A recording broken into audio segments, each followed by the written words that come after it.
आज संत मती के सुसमाचार अध्याय 21 पद संख्या 33 से 43 और 45 और 46 लिया गया है।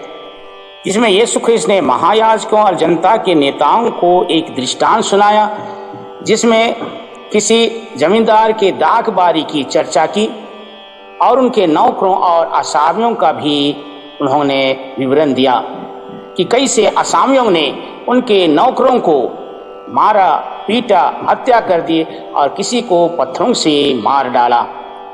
इसके बाद दाख बारी के मालिक ने अपने पुत्र को भेजा। जैसे असामियों ने उन्हें देखा, ये सोचकर कि ये उत्तराधिकारी है, वे इसकी विरासत पर कब्जा करने के लिए उन्होंने उसे पकड़ लिया, दाख बारी के बाहर निकालकर उसे मार डाला। यीशु को ईश्वर के पुत्र होने पर भी उन्हें नाना प्रकार के दुखों से गुजरना पड़ा। इतना ही नहीं, उनके माँ मरियम, जोसेफ, उनके चेलों को भी दुख तकलीफों को भी सहना पड़ा।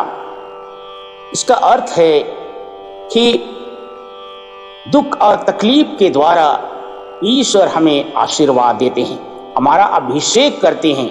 जब हम इसे सहज स्वीकार करते हैं, हम भी यीशु ख्रिस्त की तरह कहें, हे पिता, मैं अपनी आत्मा तेरे हाथों सौंप देता हूँ। संपूर्ण परम पिता के पास समर्पण के साथ आशीर्वाद पाएं। आइए एडी माँ से सुसमाचार सुने। आज का सुसमाचार सन्मति अध्याय 21 पद संख्या 33 से 43 और 45 से 46। यीशु ने महायाजकों और जनता के नेताओं से कहा, एक दूसरा दृष्टांत सुनो। किसी जमींदार ने दाख की बारी लगवाई, उसके चारों ओर घेरा बनवाया, उसमें रस का कुंड खुदवाया और पक्का मचान बनवाया। तब उसे असामियों को पट्टे पर देकर वह परदेश चला गया। फसल का समय आने पर उसने असामियों के पास अपने नौकरों को भेजा, जिससे वे फसल का हिस्सा वसूल करें। किंतु असामियों ने उसके नौकरों को पकड़कर उनमें से किसी को मारा, पीटा, किसी की हत्या कर दी और किसी को पत्थरों से मार डाला। इसके बाद उसने पहले से अधिक नौकरों को भेजा और असामियों ने उनके साथ भी वैसा ही किया। अंत में उसने यह सोचकर अपने पुत्र को उनके पास भेजा कि वे मेरे पुत्र का आदर करेंगे। किंतु पुत्र को देखकर असामियों ने एक दूसरे से कहा, यह तो उत्तराधिकारी है, चलो हम इसे मार डालें और इसकी विरासत पर कब्जा कर लें। उन्होंने उसे पकड़ लिया और दाखबारी से बाहर निकालकर मार डाला। जब दाखबारी का स्वामी लौटेगा तो वह उन असामियों का क्या करेगा?